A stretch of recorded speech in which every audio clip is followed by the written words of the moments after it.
to my gluten-free kitchen. Gluten-free adventures, come along with me. Now, I've been trying my best to find easy recipes for you guys, because let's be honest, nobody has time to bake for 5 hours. And I think I might have just found the best recipe ever. It's kind of like a banana bread, souffle, healthy kind of cake idea. And I'm very excited to make it with you. So let's get started. And before I forget, this is the recipe. So this recipe was honestly so easy to make. I know I keep saying that, but truly, what is easier than just throwing everything into a bowl and giving it a mix? A little banana, a little flour, a little sweetness, and suddenly you've got this magical, fluffy, gluten-free treat coming together in seconds. Just a quick tip though, make sure your baking powder and your oat flour are definitely gluten-free because some brands aren't safe for celiacs to consume. Once everything's in the bowl, mix it up and that's literally it. Simple, quick, and so delicious.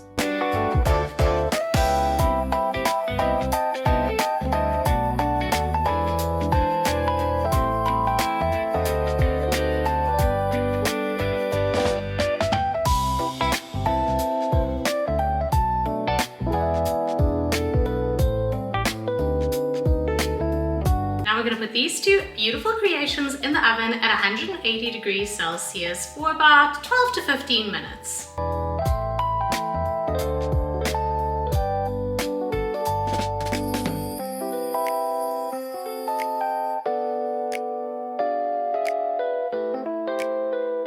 And while we wait, I thought we could make a coffee.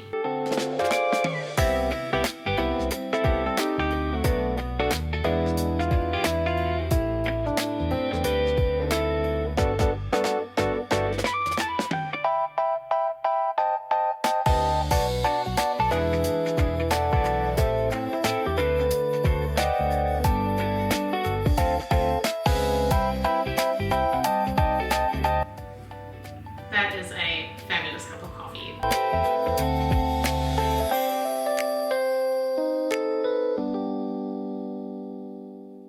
Now, I'm not gonna lie, these look absolutely amazing and I can't wait to taste them. But I'm not gonna lie, I had to go look back at the recipe because 15 minutes, these things were not even like a little bit brown on top, and it took 35 minutes in the oven. Time for the taste test. I just love these little ramekins. They're from Dill and Chamomile and they just make the perfect one-person portion. Still a little bit hot, but I think I kind of prefer eating desserts that are like that.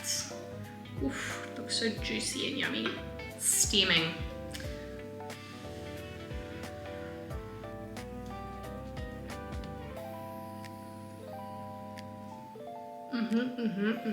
Definitely one of the best things I have ever baked. It's incredibly moist because we used oat flour in combination with normal gluten-free flour, and the reason being is because I kind of wanted to make a healthier option, but I also didn't want it to be so dense, and with doing the oat flour, it's kind of got this mushy, moist kind of texture.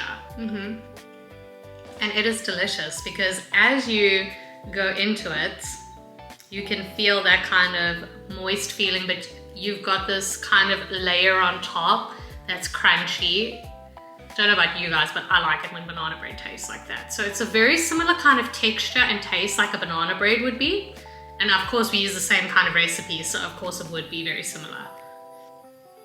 In my opinion, the perfect sweet treat for someone who wants to make one little portion of banana bread. Now, if you like these kind of easy gluten-free recipes, definitely give me a like, subscribe, and if you want to see me make something very interesting or give me some suggestions or just say that I'm absolutely fabulous at baking, leave a comment. Until next week, gluten-free family, cheers!